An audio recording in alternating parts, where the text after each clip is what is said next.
Once again, I decided to break Lesson 5.5 into two parts. We're looking at Part A. We will be writing equations in point-slope form, and we'll write the equation in both point-slope form and in different forms. Their how this time is a mini example. How can you use the slope formula to write the equation of a line? The graph shows a line with a slope of 2 that passes through the point 3, 4. So we know the slope formula, change in y over change in x. So they just substituted in the slope for 2, and we're trying to find our x and y value, anything they could be. So let that be our y2 and x2. So y minus the point we know, part of the point we know is 4 for the y and 3 for the x. And to get the x minus 3 out of the denominator, they multiply both sides by x minus 3. So now I have, I don't know why they decided to change the order, y minus 4 equals 2 times x minus 3. This is going to be a especially useful form called point-slope form. So we have y minus the y part of our point equals m, or the slope, times x minus the x part of our point. Here's the point-slope form stated more formally. The linear equation y minus y sub 1 equals m times x minus x sub 1 is written in point-slope form, where x sub 1 y sub 1 is a given point on the non-vertical line and m is the slope of the line. So they're making connections for us here. Y is the y part of my point, x is the x part of my point, and m, of course, as always, is rise over run. In the point-slope formula, x sub 1, y sub 1 represents the given point, and xy represents any other point on the line. There are an infinite number of points on every line. So they ask us to write a point-slope form of an equation for the line that passes through the point, -2, 0, and has a slope of -3/2. There's my slope. So now all we have to do is plug into the formula. Our y value for that point is 0. The slope we said was -3/2. And we're going to keep that x. And the x value for our point was -2. So minus -2 changes that to a +2.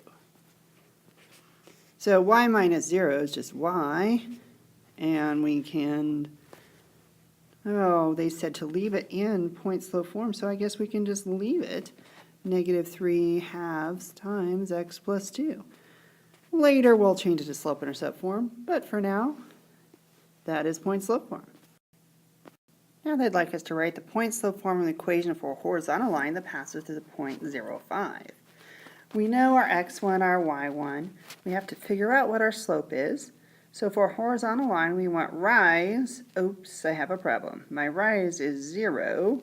Over run, I could say was anything. So if I have 0 divided by 4, horizontal lines have a slope of 0. So now we can plug into our formula. So we'll have y minus the y part of our point was 5 equals the slope that we found was 0 times x minus the x part of our point was also 0. So not a lot's going on there on the right side. So we could simplify it a tick because 0 times anything is 0. It's silly not to take care of that. So we'd have y minus 5 equals 0. This is a nice summary of the forms of linear equations we know so far.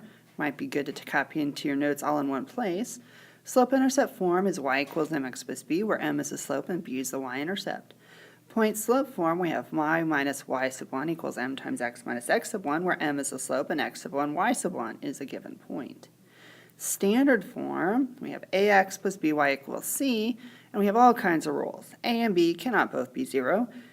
A, we want to be positive. A, b, and c are integers whose greatest common factor is 1.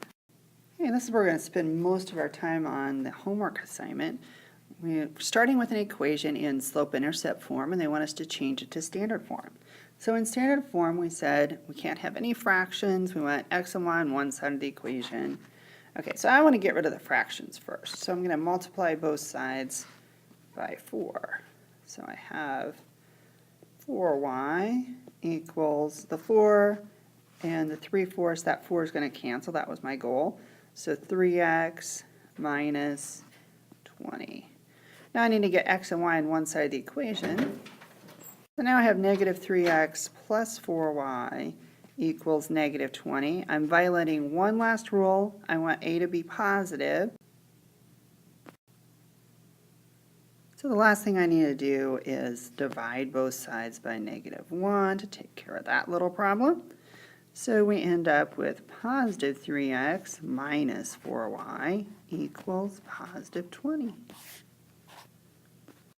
So again, the big new idea we introduced in this lesson was writing equations in point-slope form. The linear equation y minus y sub 1 equals m times x minus x sub 1 is written in point-slope form, where x sub 1, y sub 1 is a given point on a non-vertical line, and m is a slope.